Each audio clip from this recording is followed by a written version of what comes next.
And we'll call the Barron County Board of Supervisors for Monday, June 19th, 2023 into order and have roll call.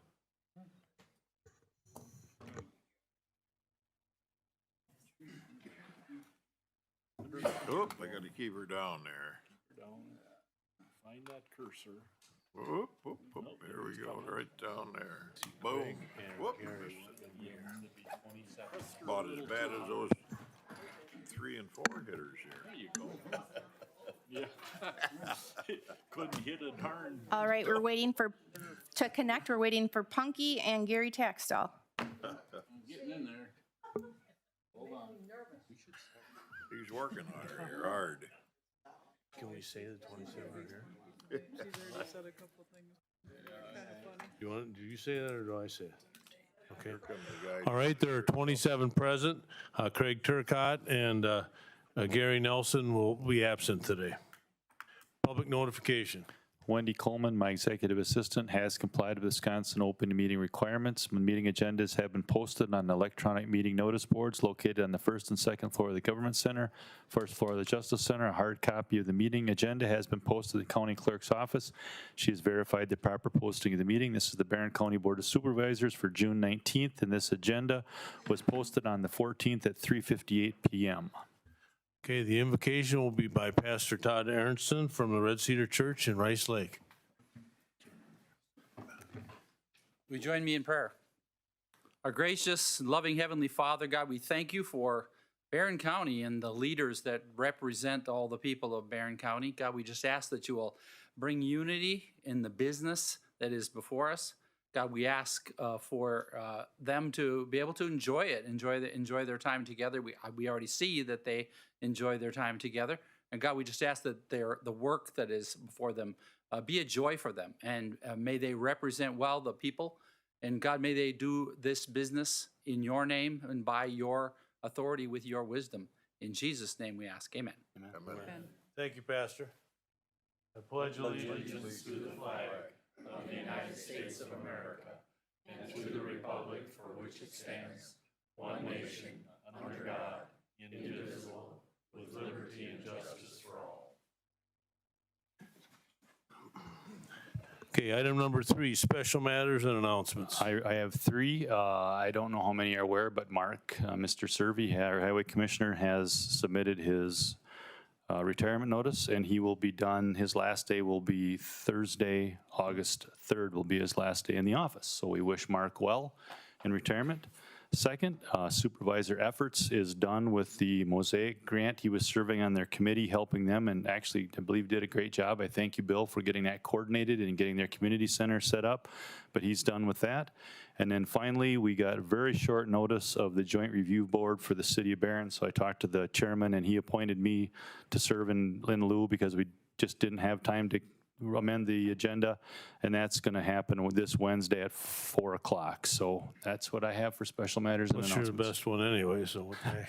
Yeah, I've been through the finances. I have a lot of questions. So. Okay, item number 4, approve the agenda. What I'd like to do is approve the agenda without item number 23, which is the closed session, so we will not be going into closed session tonight. So, motion by Supervisor Cook, seconded by Supervisor Heller. Is there any concerns with the agenda? If not, let's vote.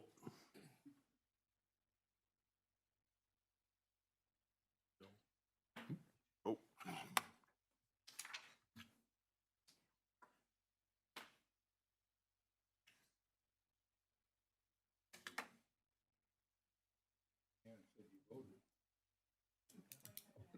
Okay, 27 yes and 2 absent. Thank you. That agenda and motions carried.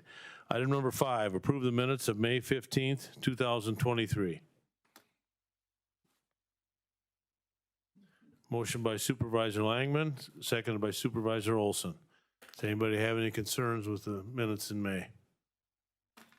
Seeing none, let's vote.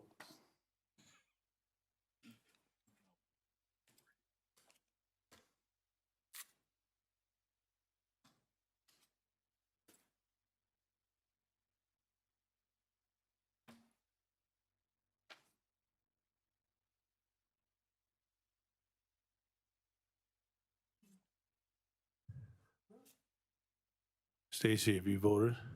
Yes, sir. Okay. All right, we got 27 yes and 2 absent, so the minutes are approved. Item number 6, public comment. We have 3 of them, and would you come up and to the podium and right in the middle of, directly across from me, state your name and address. The first one will be Kristen Hansen.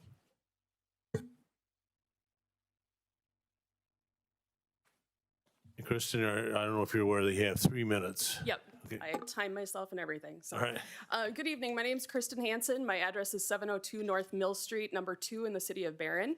And I would like to speak to the board tonight about the executive committee's recent decision to not fill the administrative assistant position at the UW Extension office. And speaking to you tonight as a county resident and an extension volunteer, and an extension, former extension intern and 4-H graduate. The UW Extension programs had a long history of coordinating activities and bringing research and knowledge back to our county from University of Wisconsin to the benefit of all of us. While the format and delivery have changed over the years, it is still a valuable resource for our knowledge and for our human resource development in our county.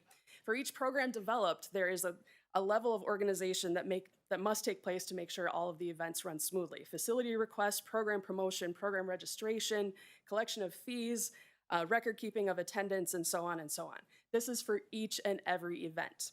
And I'd share today that one of those events is going on this week. Our tractor safety course is taking place at Barron High School this week with 64 youth taking the course. 6 adult volunteers are running that program, but now after the program, we will be tasked with taking on those jobs of following up, which would include sending out certificates for those that have taken the course and have passed the course, and even following up with those students who are age 12 at this point and have to follow them in 2 years when they reach age 14 to get their federal certificate. It is one of the programs that we provide, and it's one of the many programs that I've been involved with. When we stop and consider all of the programs that our extension program provides for our county, we cannot discount the value of that administrative assistant position. I just really urge the county board to take a hard look at what is available and be creative in a possible solution with working with UW Extension to fill that position. I thank you for your time, and I thank you for supporting Extension in the past and hope you can continue to do so. Thank you. Thank you, Kristen. Next up will be Russell Renzig.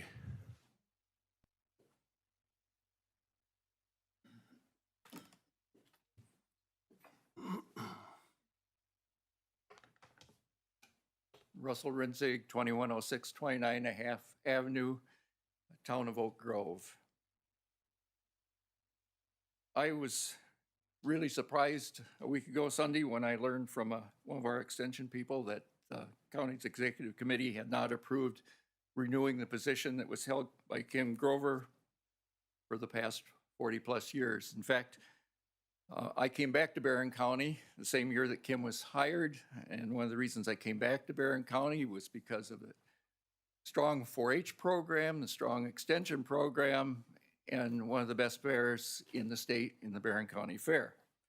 At that time, there were 4 people in the office doing secretarial type, administrative assistant type work, and over the years, it's reduced to 3 to 2 to basically 2/3, and on June 1st to 0. I don't think our program, it has declined in value to the point that that is really a thing that should have been done. Kristen outlined some of the many things that the administrative assistant does to make things go smoothly. There are currently 5 professionals that the administrative assistant aided in their work, and none of these people really have the time to be answering the phone and directing, doing the things that an administrative assistant should be doing rather than a professional. Extension is a great way to leverage county money, and that 60% of the wages of the professionals are paid by the state and only 40% by the county. So we have these highly trained people able to assist county residents in this way. 4-H, under what's, I think, one of the best 4-H agents we now have in the state, Sarah Waldron, is growing again in the county, and it is a big positive both for the youth of the county and for the Barron County Fair, which I have a great interest in. I believe that it's necessary to keep somebody in that position, and that I can remember a few years ago when Extension did reorganize and we lost having all the individual agents here in the county, that Mr. French was willing to offer office space and help in trying to get as many of these professionals to locate right here in Barron County rather than elsewhere and just coming into the Barron County.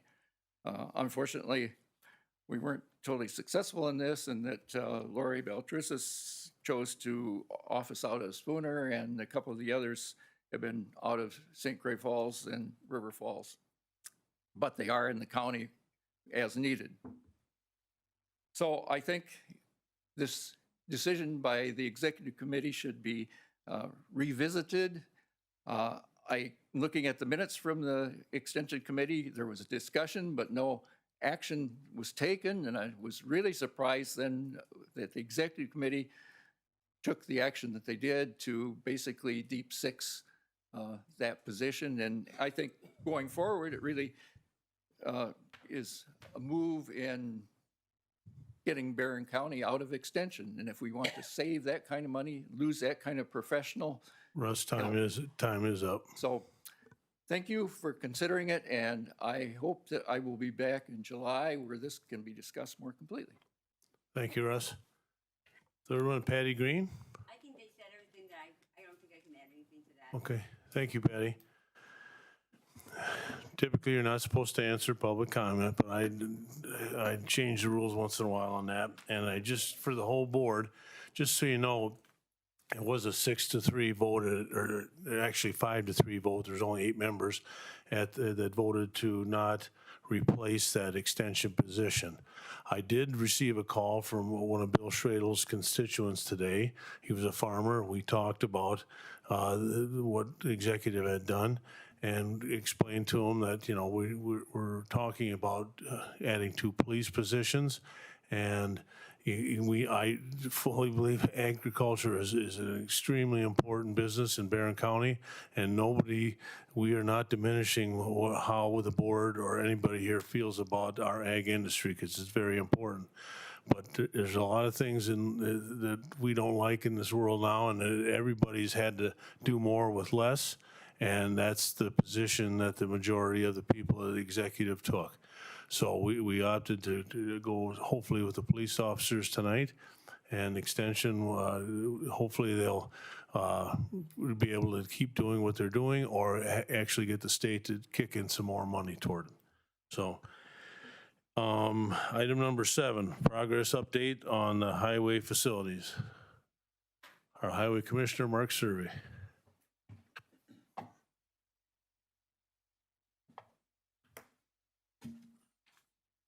Still on here? Okay. Good evening. So we'll just kind of go through the individual buildings and talk a little bit about what's left.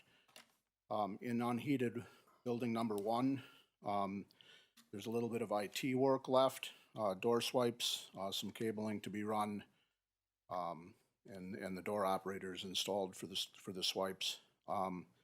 In the wash bay, it's pretty much punch list items now. There's an issue on the floor where the chemicals appear to be eating one small spot of the floor, and they're looking at a solution for that, but that's a punch list item that'll get taken care of. In the office area, they're working on the canopy installs over the 2 main entrances, the crew entrance and the office entrance, and they're scheduled to be here this week to set the doors, the final doors in the 4 openings that come into the office area. There's one in the crew room. There's the crew room by the hallway, the office, and then there's one back by Nate's office. Those 4 doors were ordered and delivered. They were delivered, don't hold me to this, I want to say they were delivered in January, and they were the wrong height. So they had to send them back, and then supply chain issues being what they are, the doors have just arrived now. So those doors will get installed. In area B, which is the mechanics area, again, there we're pretty much into the punch list items. We have an issue with Zoll with the overhead oil delivery system, but that's being resolved. Again, that's a punch list item. There were some issues with the doors, the size of the doors. The tops were warping a little bit, and they were letting in cold air, and there's a factory authorized fix for that, and that has been installed now on all of the big doors that come into the building. Again, punch list type items. In C and D, which is the equipment storage area, there's a little bit of concrete cracking around the manholes. Again, that's a warranty issue, and they're looking at what's going to be the best way to do that. They may saw cut out around those manholes and put a felt around the manhole and then re-pour that. They think that the casting is bonding to the concrete and causing the concrete to pop. So that, again, they're working on that as a warranty issue. The IT room is progressing. There's the electrical is being run. They've got to final caulk the walls yet. The inside partition walls built. Obviously, if the partition wall's built, the roof is on and sealed up so no water can get into that room. Stuff is progressing on that also. Unheated 2, the storage building in the back of the property, the walls are all up and all of the door openings are on. They were squaring the building up, and the next step will be to put the siding on. So they'll be doing the siding and then the roof on that building. Right now, CBS Squared is looking at trying to have other contractors on site around July 10th, depending on the progress that's being made by the steel erector, because there's some other contractors' work. In the corner, there's that bathroom and then the sprinkler system room that has to be installed, and then those bays on the outside of the lean-to. Those have some electrical in them and some heating because we're like storing cold mix material in there in the wintertime, minimally heated, but you want to have some material you can get at that's not frozen a pile. We always had that on the other site, and that moved from the old shop to the Rudd building, and then now this will be moved into this building here. Site work is progressing. Erickson's they're reaching the, I'm going to say the close to a substantial completion, with still having some topsoil and a little bit of work back done by UH2, but primarily the front of the building is reaching the point where they're completed. Starting next week on Monday, our plan is to start paving on the west side. There's 3 layers of asphalt that go on there. There's 5 inches total. We're going to put 3.5 inches on the west side, and then we're going to go over to the east side. There's an area between the existing, what we call the beer shed, and the building. That's kind of the new entranceway coming into going to the east. That's where the main gate is going to be to access the property for the trucks. They set the posts today for the gates, but they don't want to set the rest of the posts. They want us to pave that area first, so we'll probably take about 100-foot swath in there, 50 feet on each side, and pave that and get that to final grade. So we'd put the 3 mats on that, and then they can complete their posts and they can put the gate up, and then we'll have a secure site. So that's kind of what our goal is as far as the paving. And then tomorrow we're pouring 2 monument bases, one in front of the office area and the other in front of the crew area. And that's where the monuments that we saved from the old building, the old office building, and from the old shop, that was part of the SHPO requirements that we display those. So we're going to have those prominently displayed. It'll say, I think it's going to be kind of cool because in front of the office, it actually, from the old office, it says Barron Highway Office. And then on the other side, it says Barron County Highway Department. So it's kind of crew entrance and office entrance. So we get them poured. Then when they finish the topsoil, then we've talked to Johnson Monuments about how they mount their tombstones, and we found out what product they use to glue the tombstone down to the base, and then that's what we're going to use to glue these down to. So that's where we're at. And just so you know, the Highway Financial Committee, not the progress update one, but the Financial Committee did authorize up to $300,000 of paving, which includes $73,000 that's already been paved on the west side. We wanted to get as much as we could on the east side, because when you're coming out of the wash bays and you're coming on the gravel, it's not too smart to do that. So Mark's gonna use his discretion to do as much as he can on the east side but also leave a little bit for the west side, and describe just what did I say it the wrong way? Okay. But anyway, Mark will take care. Yeah. And then some on the east. Yeah, so some on the east, so we have the good, secure front entrance, and the west side will take care of the wash bays and things. So we felt comfortable authorizing up to 300,000 of that, given the situation. We still have quite a bit of the 4.6 left, but we're always leery of what could come down the road. So we're going very slow, and it's also slow because of some other reasons, but we will be probably next month having a closed session with our attorney and talking a little bit more in depth about where we are financially. So, is there any questions for Mark on the progress of the facility? Supervisor Moen? When do you anticipate having an open house? Actually, that's one of the agenda items, I believe tomorrow, isn't it, Jeff? That we're going to Yeah, talk so about. for our facilities meeting at 1:30 tomorrow, yeah. The facility steering committee Committee, meets tomorrow. Yeah. The finance committee meets again next Monday, but that's one of the things we plan to talk about, so. Yep. Mhm. And we also are going to talk about setting up, if there's interest, setting up one more county board tour, probably at the July meeting, the July board meeting, going over and having one more tour. So you have one more tour while I'm still around, so. Any more questions? Supervisor Mosentein? I just want to make a comment when I go through, I sneak through every other, and they know me, but they are so happy. The workers are so happy. You go and I say, how are you doing? Oh, the other day, instead of changing the tires, he ended up on the ramp and he was standing up with his little toolbox and he said, I used to have to be on my knees, crawling on the floor. And they just really are all happy whenever you talk to them, you know. Oh, come on, we got something new to show you. Yeah, the facility functions very well. Yeah.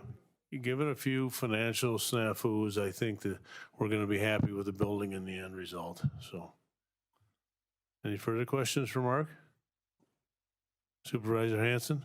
Mark, I just hope that CBS Square didn't speed up your retirement. Have a good evening. Have a good evening. Thank you. Okay, thanks, Mark. Okay, item number 8, financial update on the highway facilities project. Jody? Okay.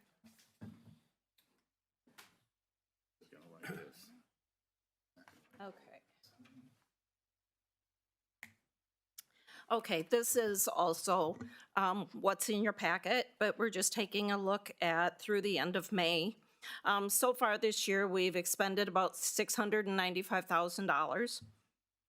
Factoring back in the financing sources, this is a little bit of interest that was earned, the closeout from the non-bond investment, and then that retainage reversal. We're looking at a balance in the capital projects fund of about $440,000. Adding that with what the amount of money of the 4.6 that we still have in Fund 701, which is the Highway Operations Fund, we're looking at just under 4.3 million that we're holding on to. Now, since then, we've had about 375,000 that has been expended so far this month. It's possible that we're going to have some more, but excuse me, as of right now, we're holding about 3.9 million of the 4.6. Is there any questions? Okay. Okay, thank you. Thanks, Jody. Item number 9, zoning ordinance amendment, the rezoning Town of Maple Grove, Gene Kallenbach, owner, and Shield Construction as the agent. Can I get a motion to approve that rezoning? Motion by Supervisor Rogers, seconded by Supervisor Gores.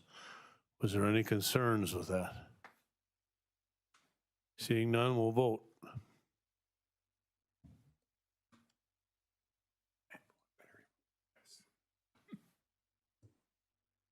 Okay, 27 yes, 2 absent, so that motion is carried.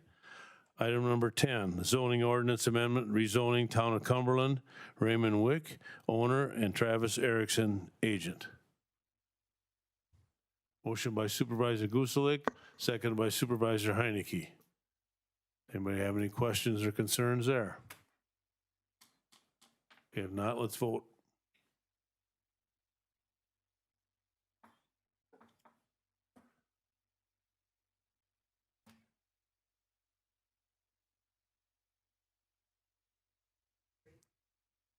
This is the gravel pit, isn't it? It's the land. Again, 27 yes, 2 absent. Thanks, that motion's carried. Now, item number 11, this will require 20 votes. It's a 2/3 of our body. A resolution authorizing construction of the new aging/ADRC kitchen facility. Motion by Supervisor Efforts, second by Supervisor Cook. Was somebody going to do any discussion on that? Or I know you got a lot of information in the packet. And, you know, like Jeff said, we're under budget for once here, you know, that's good. So, Yeah, it's time to toot our horn. This is $652,000 less than to do the same thing at Ann Street School. So there's a substantial savings by doing it here. So I hope you approve it. We're lined up and ready to go, so. Supervisor Hanson?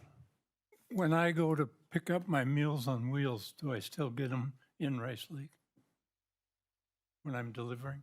Yes, this will be the kitchen. This is where they'll be made and then delivered to Rice Lake. Okay. Supervisor Heller?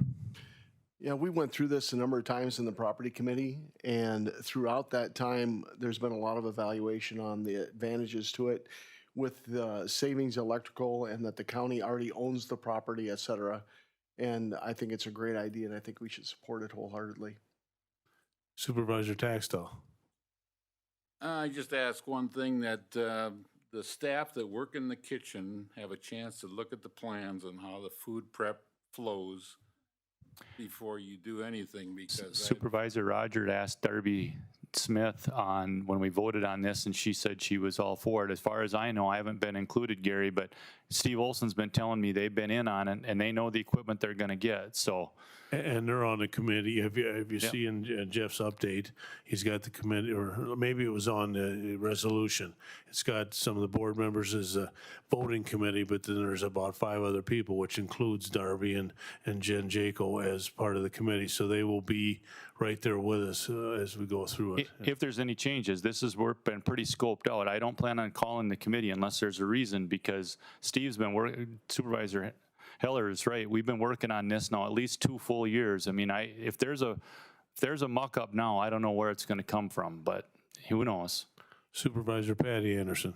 Yes, at the committee meeting for Aging and Disability, they did discuss that the cooks were in on it, and they went through the whole system of how they flow through the kitchen and what equipment they were going to be used. So yes, that was covered.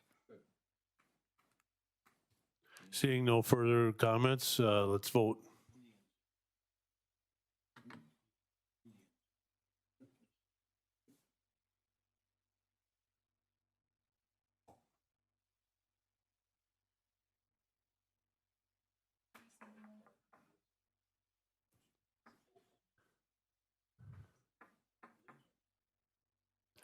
Okay, 27 yes, 2 absent, so that motion's carried. Thank you, everybody.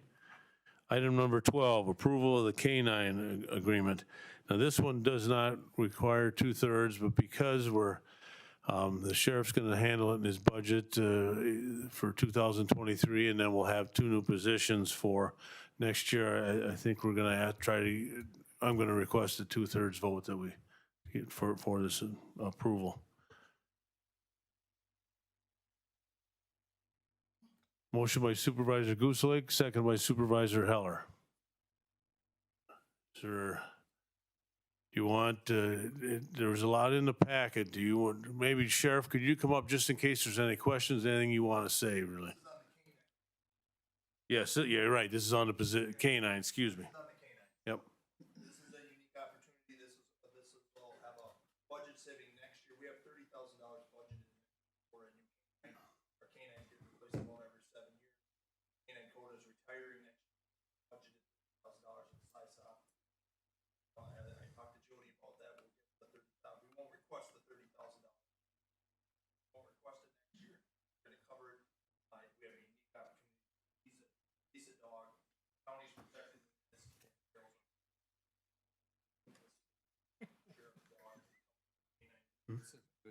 I know. Any questions for the sheriff? Okay, seeing none, let's vote.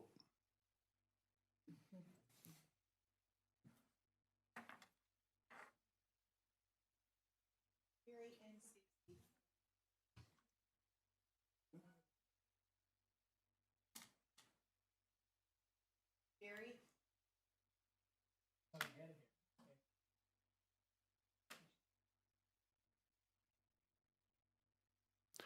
Okay, 27 yes and 2 absent, so it passed by the 2/3. Thank you, everybody. Item number 13, ordinance to repeal and recreate sections 42.13, subparent 1, subparent G, and 42.28, subparent 3 of the Parks and Recreation Ordinance relating to the boat launch, user fees, and enforcement. Motion by Supervisor Bob Anderson and seconded by Supervisor Thompson. Anybody have any questions on that? I think it's part of the policy that Waldo Carlson charges fees as the parks and that are being improved, we were going to start charging fees. Supervisor Langman. Does this cover the winter time also? No, because the resolution on section, I got it right here. Section, it only if they're going to load, John should really be asking this, but as I read section 4.28, parent 3, parent B, it says retrieval of the boat from the water to a trailer or device used to remove the boat from the water. So it's talking about something in, not on solid. A lot of You're people thinking about use that. snowmobiles probably, huh? Right, snowmobiles, ice fishermen. Yeah, they don't have, in Waldo, there's no caretaker there. Nobody charges a fee in the wintertime. So, and that's a good place for people to go on. Supervisor Gores? Yeah, I was just observed the boat landing there at the Upper Turtle. I'm on that district committee there and stuff like that. Anyhow, last week they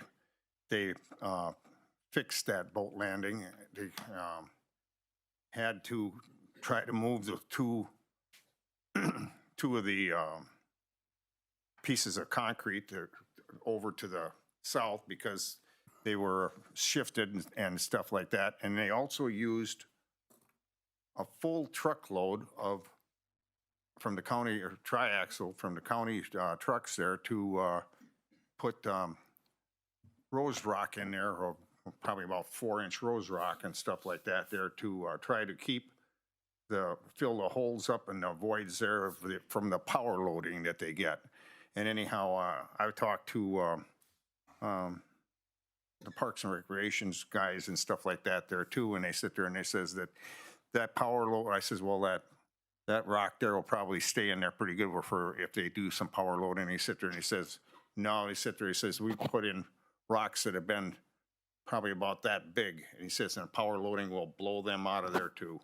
So he sit there, he says, you gotta enforce the power loading to stop doing that because Scott Peltier told me he was ran the backhoe and stuff like that. And he says the next time they do this, they'll have to rip it out and do it over. And so, and then it will be expensive. So don't power load. Supervisor Efforts. Does this ordinance pertain to the undeveloped boat landings? No, this is specifically adding only Veterans Park. The way the ordinance was written previously, it was just the one facility. And when we're adding them, it's following when we have a DNR grant to update the facility. So it's you know, a major update to that facility. So we had done it with veterans, and that had not been added to the, so there's only 2 that are covered by this ordinance specifically on the boat launch. We included all the language because we wanted to make sure there's no confusion that we have renumbered that ordinance from section 19 to section 42. And we're just going to be consistent with that. We'll probably be bringing the whole ordinance back to you with all the things that we've done recently between tree stands and other things, and have the whole thing come back to you just for cleanup purposes. Thank you. Supervisor Krug. I'm just wondering, Veterans Park, which Veterans Park? The one in Cameron or the one in Rice Lake? It's a county facility, so it'd be the one in Cameron. Okay, thank you. Supervisor Patty Anderson. I just wondered, how are the fees collected? At Waldo, the caretaker collects those. I've paid my fee at Veterans, and there's a box there, or you pay it to the person. Okay. And you just keep I just kept the stub in my tackle box. So yeah, I've used it, and yeah. I just wondered, it didn't say in here, so. Okay. Okay, thanks. Supervisor Cook. Are the people who pay to camp there, are they able to launch, is that part of their fee? Or is this an addition to their fee? In addition to their fee. You go to, I think it goes without saying, a lot of smart people in this room. You go to Veterans, it's packed on a weekend. You drive through there anytime on Veterans Park, at least I've checked it, because one of the questions when this was brought up, and I think Supervisor Heller and Supervisor Schrader, only 2 when we started this many years ago, the worry was that people would stop coming. Well, it certainly has not happened at Veterans Park in Cameron. Okay, seeing no more questions, let's vote.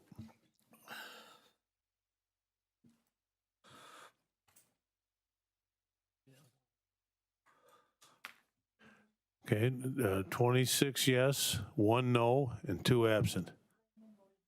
And Supervisor Langman voted no. Okay. All right, so that motion's carried. Thank you, everybody. Item number 14, again, this will require 20 approvals, 2/3 vote. Resolution authorizing creation of 2 additional patrol deputies in the Barron County Sheriff's Department. Motion by Supervisor Patty Anderson, seconded by Supervisor Olson. Again, Sheriff, anybody have any questions for him? I know you've got, the PowerPoint was all in the packet, and, does anybody? Did you want me to answer the question on St. Croix County that I got that I forwarded to you? You want to answer that? Okay. So I got a question after the sheriff's presentation. So the background story is that St. Croix County went to referendum, and sheriff can tell you how many people, I don't want to say that. The referendum failed, but I was asked, what did St. Croix County did? Here's their response from Ken Witt, their administrator. I said, could you tell me what they added? He said, yes, 4 patrol and 1 investigator, using fund balance to pay for the positions until they can be absorbed by new tax levy. I don't remember which supervisor or person of the public, but I know I talked to you, and I just wanted to clarify that question can be answered before the vote. Thank you, Mr. Chairman. Supervisor Banks. Is there a possibility to look at this, to hire 1 this time and delay 1 until the next fiscal, so we know what our budget revenue will be in 2024? I think we've done that in the past. We have filled positions and then delayed them until a certain time. Yes, and we have done that in the past, but the positions will be effective July 1st, 2023, and we're going to use out-of-county revenue to cover that in part of the sheriff's budget for 2023 to cover both those positions. As far as 2024, as most of you are probably aware, our legislature actually passed the shared revenue bill that will provide substantial funds for the counties. It was an unprecedented move. The League of Municipalities, the Towns Association, and the Counties Association all agreed they had to be, and the legislators told them, you've got to have a common theme here. If somebody backs out or tries to change it, one wants different, we're not going forward. So previous to right now, the governor and the Republican Senate and Assembly did not talk. They met a lot. They hammered through this. I know because of being on the board that our WCA association really spearheaded this thing, and everybody had to have a stake in it and a part of it. And because that is how it went, it did pass. And so tomorrow they're in Wausau. The governor's going to sign it. There'll be a lot of fanfare about it. But as part of that, some of the additional funds that are to be used for law enforcement and health and human services, mental health things. So this with the additional ones, we actually have to justify the increase where it's going, and this would be a perfect place for it to go. So to answer your question, yes, it could be done. It has been done, but that's not the way we've constructed it. Supervisor Cook. Yeah, to John's point, I understand in many circumstances you may be able to delay or partly fund, but I think given the circumstances that we have in Barron County and that we have had, this was talked about in the exec committee, our local police departments are not able to fund or staff during the weekend. We have to pick that up. If they cannot staff an evening, and that's what if they choose not to staff a time frame, it's evening. They cover their days. So we've never had this situation or circumstance before. Those departments are having a hard time filling. And we are obligated, Chris, correct me if I'm wrong, if it's a population under 10,000 or 5? I think it's 10. Yeah. Under 10,000, the county is responsible. We don't have a choice to service We're those going areas. just for the serious offenses. We're not Right.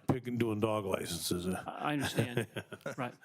So anyway, I don't think we delay on this at all. I think we get it done. Supervisor Gores.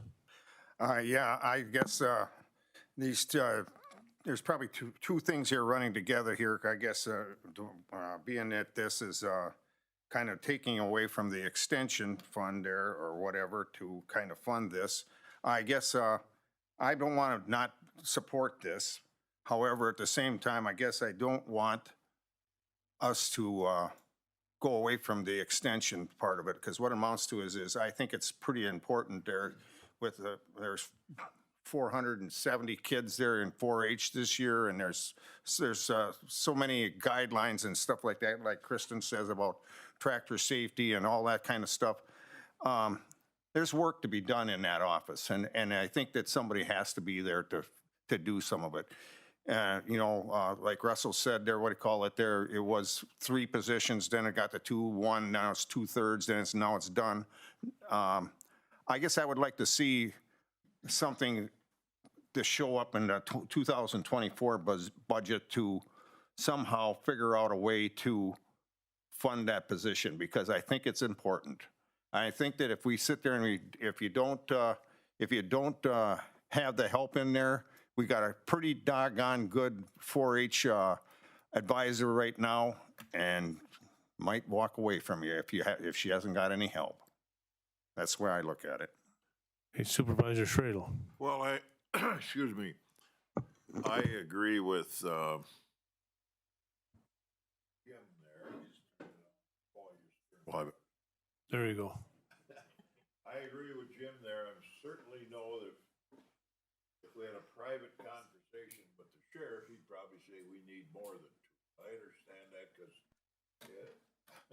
our county is, I don't know, crime ridden. I don't know how these guys keep up with it all, but they do a good job. But I also think because ag is such an important industry in this county, I do think we need probably a full-time extension for sure. It was, 2/3 before, 3/4, whatever. We definitely need that. So I'm gonna support with the addition of officers. Sounds like we're gonna get quite a bit of funding in to help out. So I think we gotta find a way to fund this extension position coming up in 2020. Thank you. Okay. Supervisor Newman. My question's in regard to the cost sharing you just mentioned. Back to the police department, if we added 2 patrolmen this year with that cost sharing, how many does that allow us to add next year? Because clearly we need more help in this county in that department. Well, right now, what's in front of you is 2 positions that start July 1st of 2023 and continue into 2024.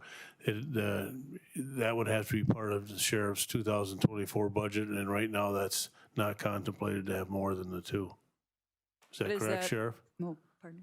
If Chief Lou was up here, he'd tell you we need 4 right now today. that. And Jeff and I and Jody and the 2 Jasons, my administrative team behind us, we would love 4. It started with law enforcement with 4. We went to 2. We're going to try it in 2024 with the goal to come back in 2025, more than likely for 2 more. But we were willing to give it a shot here and try it with 2 and start where we are. So it's a possibility. It depends on where October brings us, but we're going to go with 2 right now, and we'd love to have 4, but we'll go with 2, and we'll probably come back in 2025 and ask for 2 more if everything goes in the direction it's going, and it could change, obviously. So, Supervisor Bob Anderson. I supported this at the committee level, and I support it again tonight. With that being said, hiring processes we're going to have to be very aware of what's going on. Most of the time, not always, but most of the time, the Sheriff's Department may be drawing from these local municipalities that are working. So now, all of a sudden, you punch in a hole into that local municipality and they're short people.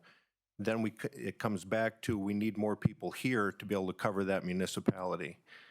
That can be a vicious circle. I think there's ways out of that, but I think there need to be a good conversation between the sheriff, the local chiefs, and maybe the tech schools and those for some sort of working with the law enforcement programs, maybe even sponsoring people.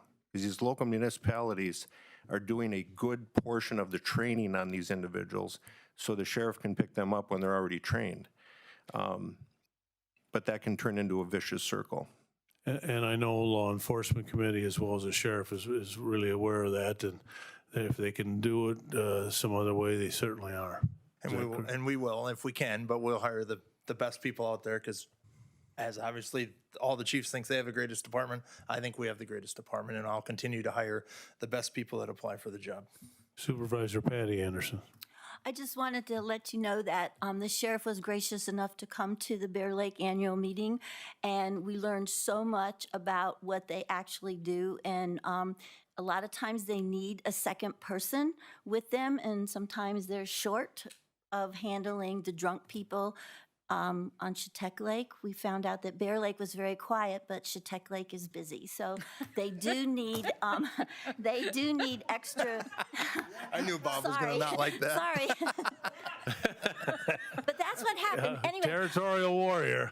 No, but they gave us examples of when they have 6 or 8 people on a pontoon boat and only one deputy can't handle all of the people and the drunks. So they do need backup. So yes, please vote for more. It is a safety issue, there's no doubt. Right. Supervisor Hanson. I've talked to a lot of people, and they're highly in favor of doing this. Supervisor Banks. Regarding your legislation improvement, somewhere along the line, somebody said, show me the money, letting us know that we actually do get the money and it doesn't go to Milwaukee or Madison. So I guess I'm concerned about that. And that's why I propose maybe splitting this right now. I've printed off a sheet that I gave to our administrator. He's got the exact amount that we'll be getting extra. And Milwaukee, the part of that bill, Milwaukee, the city of Milwaukee and the county, Milwaukee County, they weren't in good financial health. What that bill has done is allowed them to increase their sales tax to garner them some more revenue because they can't pay their pension plan. And quite frankly, we can't have the largest city in the state of Wisconsin go bankrupt. So our legislators looked into all that. There was a lot of discussion back and forth, and that's what one of the proposals in it. So we do what we're supposed to get, but you know, if there's some haggling going on now with money to be given to the UWS system, and there's a disagreement with the Republicans and our governor, and both of them have drawn a line in the sand. And so if he vetoes the budget, then we can have the stuff in the bill, but you don't get the funding. So I've been told by our WCA people that they feel confident that the two parties will come to an agreement. So, Supervisor Cook. Yeah, and again, I appreciate Bob's comments, and I know the sheriff understands exactly what he's saying. In a perfect world right now, if our local police departments were able to staff and find people to staff, much less fund them, 2 would probably be sufficient. But when we look down the road, if our villages and cities continue to have an issue finding and staffing, to Stacy's point, we probably will look at in 2025. So if we get an opportunity to work, as Bob said, to find ways to help fund or train help our local villages and police departments to do that, I think it behooves the county to do that. Not just the sheriff. I think this board has to take an active role because those people pay everyone pays taxes, and everybody wants access when they need it. And right now we don't.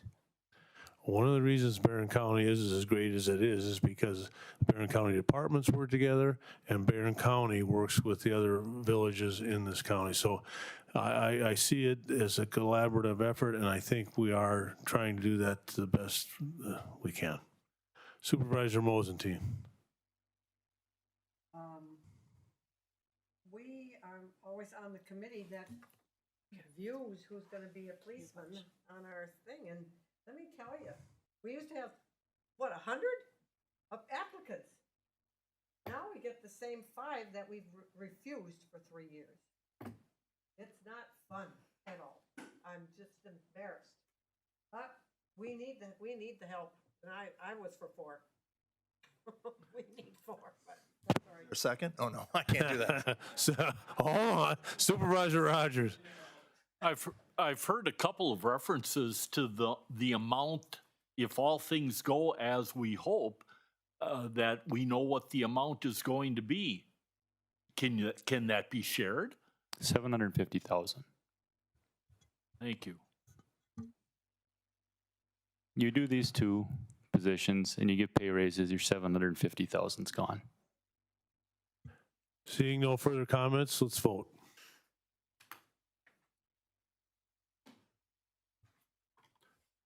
What does a police?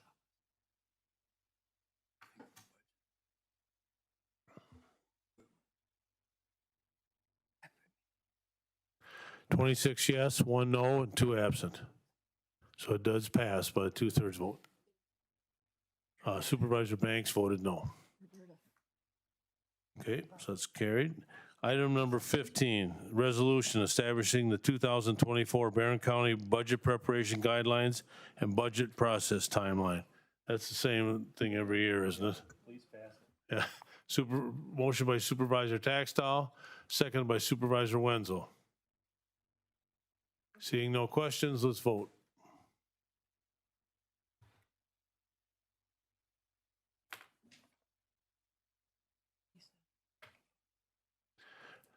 It's 27 yes and 2 absent, so it does pass. Thank you. Item number 16, resolution authorizing nationwide 457B retirement plan amendment, allowing in-service plan distributions beginning at age 59 and a half. That's similar to what's going on everywhere else. I think our plan is just old and needs updating. It is, that's true. We are the oldest plan nationwide. Motion by Supervisor Cook, seconded by Supervisor Wenzel.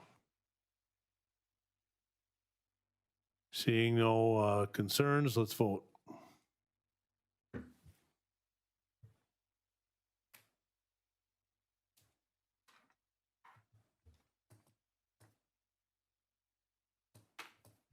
27 yes, 2 absent, so that motion's carried.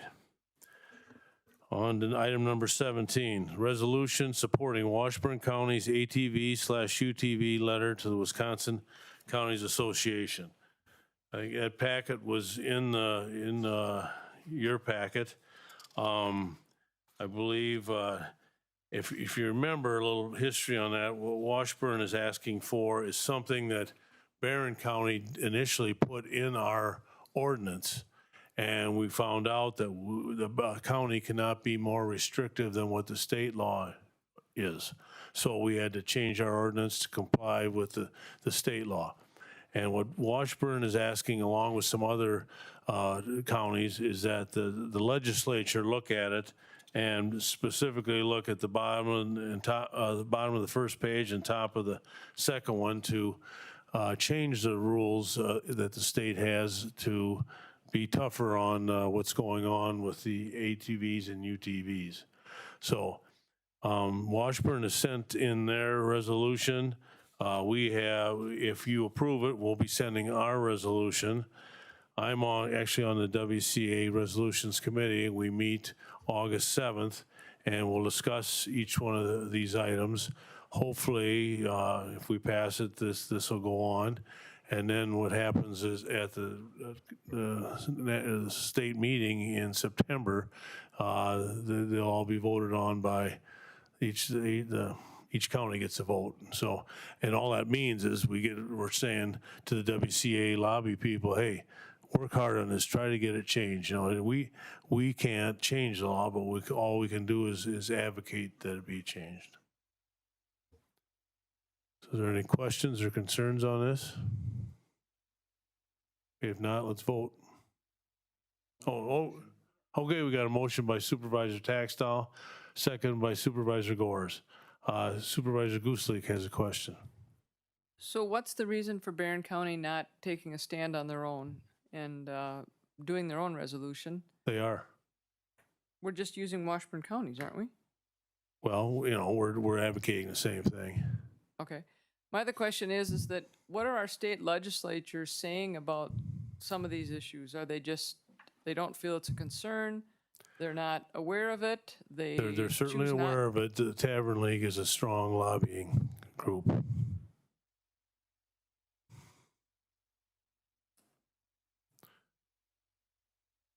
Did you have another question, Audrey? No, okay. All right, seeing no concerns, let's vote then.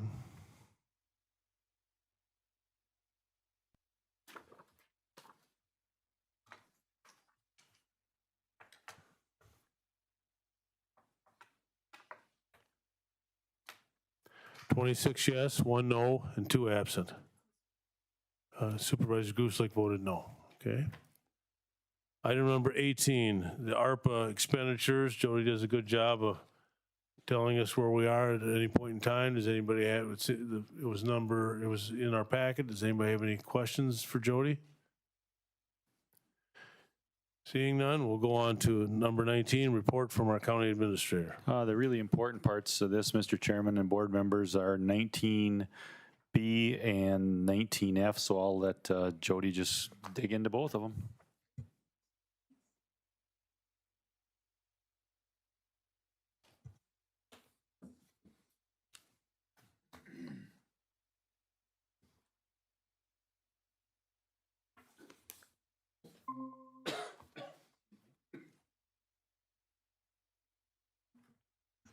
Okay, first of all, 19B is the management discussion and analysis. This is something that I write for the financial statements each year.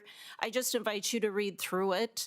It's in your packet, and if you have any questions, feel free to get a hold of me and we can talk about it.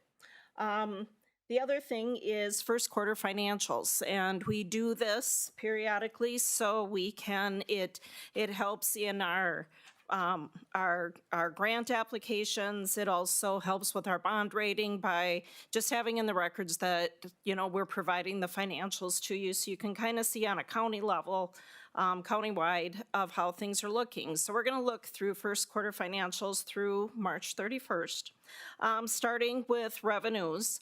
We're going to be looking, everything is broken down by function, and that is set by the state uniform guidance. So revenues, 2023, we have revenues of $11,657,000, which is up almost $2.3 million from the same time in 2022. Of that increase, we'll go through. Taxes and transfer fees were up about $144,000. A good chunk of that was sales tax. It continues to be go very well for us, and the last few years, we've just kind of a little bit at a time increasing. So, Jody, can I just interrupt you for just a minute? Sorry. One of the things I forgot to mention in the shared revenue bill, part of the problem was in the past, just like they did with the transportation, they stopped the indexing of the gas tax. And with our shared revenue, that was always, based on net new construction. Well, sometimes you didn't have any. What this does, this bill ties increases in shared revenue to the statewide increase in sales tax. So in effect, we're indexing our shared revenue to basically inflation, whatever the sales tax goes up. So it's a very good thing. Sorry, Jody. no problem. Okay, second, intergovernment revenues are up about $132,000. This is just timing for the snow and ATV grant revenues. We received money earlier this year, where in previous years, depending on when the grants are closed out, it would have been in probably like the second quarter. Licenses and permits really consistent with the same timeframe last year, as is fines, forfeitures, and penalties. Public charges for services, they were up about $107,000. In 2022, the waste energy plant did some major overhauls the first quarter of the year. One of those was to the turbine, which actually then last year, because it was shut down doing those repairs, there was a loss of steam and electricity revenue. So this is basically back up to normal levels. Intergovernmental charges for services, that's up over $500,000. That is due to winter maintenance. We do a lot of sales to the municipalities for snowstorms of salt stand, and then also the school resource officer revenue was up this year because we are now providing a school resource officer to the Chautauqua-Weyerhaeuser School District. Miscellaneous revenues are up $1,376,000. That goes back to winter maintenance again with the highway rentals. It was a tough winter. So in fact, just the first 4 months of this year, we have unfortunately used all of the winter budget for 2023. So highway fund is, not having the best year with regard to winter. So we're just going to hope it doesn't snow anymore until January 1st of 24. Also, miscellaneous revenues are up because of the interest on our investments, and so that has been helping us out this year as well. Any questions on revenues? Okay, we'll go over to expenditures. Expenditures are actually down this year, so it's nice when we see the revenues go up, expenditures go down. Looking at a decrease in revenue or expenditures of about $1.1 million. And of that, general government, really consistent compared to last year, as is public safety. This increase would probably just be employee costs. Public works, highway, that actually does have quite an increase, and that's due to the winter maintenance and then also fuel costs. It's expensive to run those big trucks. Health and Human Services is up about $827,000. Part of that is just employee costs, but they're also seeing an increase in child placements, institutional costs, and then also the CCS expenses. Now with the CCS expenses, we do get reimbursed 100%, but there's always a lag of a few months, by the time that we get the billing down to them. Culture and recreation, education, we're seeing a decrease of about $18,000. There really wasn't any one area where that decrease was was from conservation and development was down about 198,000. This was due to the repair projects at the waste energy plant in 2022. Again, they had some big repairs and projects that first quarter of last year. Capital outlay is down about over 1.8 million. That's highway facility costs. They're less than 2023. We haven't paid out as much this year as we did at the same time last year, because last year they were kind of going like gangbusters, and now we're, starting to see the light at the end of the tunnel. Debt service is down about over 1.7 million. That's payoff of debt in 2022. Just to remind you, back in 2022, we paid off the Justice Center refinancing, the campus HVAC, and the turbine generator out of the waste energy plant. So right now, the only debt that we have on the books is the acid gas removal system with that state trust fund loan, and then also the highway facility. So is there any questions with expenditures? Okay, putting everything together. Now, just to remind you, first quarter always looks terrible because we have a delay in funding, especially from the state.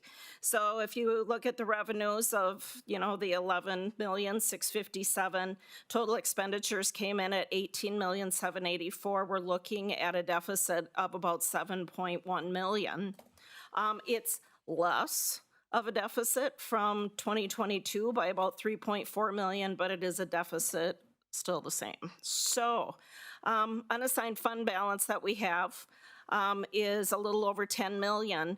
That's what's covering this deficit for first quarter. So the 7 million is actually 38% of the total expenditures. And so right now we're using our fund balance, first quarter we were using our fund balance to offset these expenditures. And so that's why it's just really important that we try and keep our fund balance levels as high as possible per our policies, to just make sure that we've got money to pay the bills when these revenues are delayed. Any questions? Thanks, Jody. All right, Jeff? Continuing on, we had the 2022-23 health insurance data. I don't have a lot of comments. The plan is to have Tim Deaton from Horton Group come in August. I anticipate a closed session in August to review that, but then also to strategize where we're going to adjust our stop loss. Our stop loss is at $50,000, and he's recommending increasing that. So that'll be a future agenda item. Under 19C on Pelion benefits, I did allow people who are on our Pelion retirement plan to suspend their health retirement account when they leave. If they can take their accumulated sick leave and vacation and deposit it into the Pelion account. They can either put it in a HRA or a 401A retirement account, and I allow them to suspend that because there's new rules under the IRA, Inflation Reduction Act, that there was a lot more flexibility given to the marketplace now. So people who have money in HRAs would probably want to suspend their HRAs until they hit age 65 and then reinstate their HRAs, which is what I allowed them to do. There's no county money in here. So that helps our participants save money. The piano in room 110, nobody knows how it got here or who owns it. We've tried, we've knocked on doors, I've called people. It's going to disappear. I gave you the blood drive statistics, and we're thankful for everybody that gives blood. Thank you, Jess, and Wendy in particular, and others that really step up. I'll say it and say it. Red Cross loves coming here. Nobody has to take any stairs. The bathrooms are close, and it's easy access for them.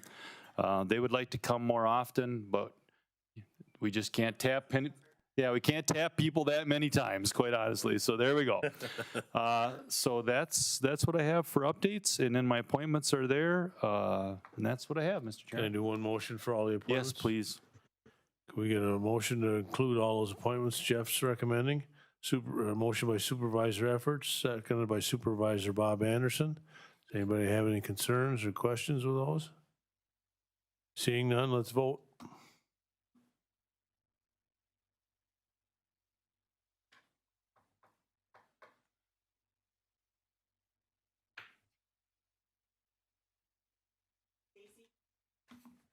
It's not working with me. There we go. Thank you. 27 yes and 2 absent, so those appointments are confirmed. Item 21, claims, petitions, and correspondence. We have none.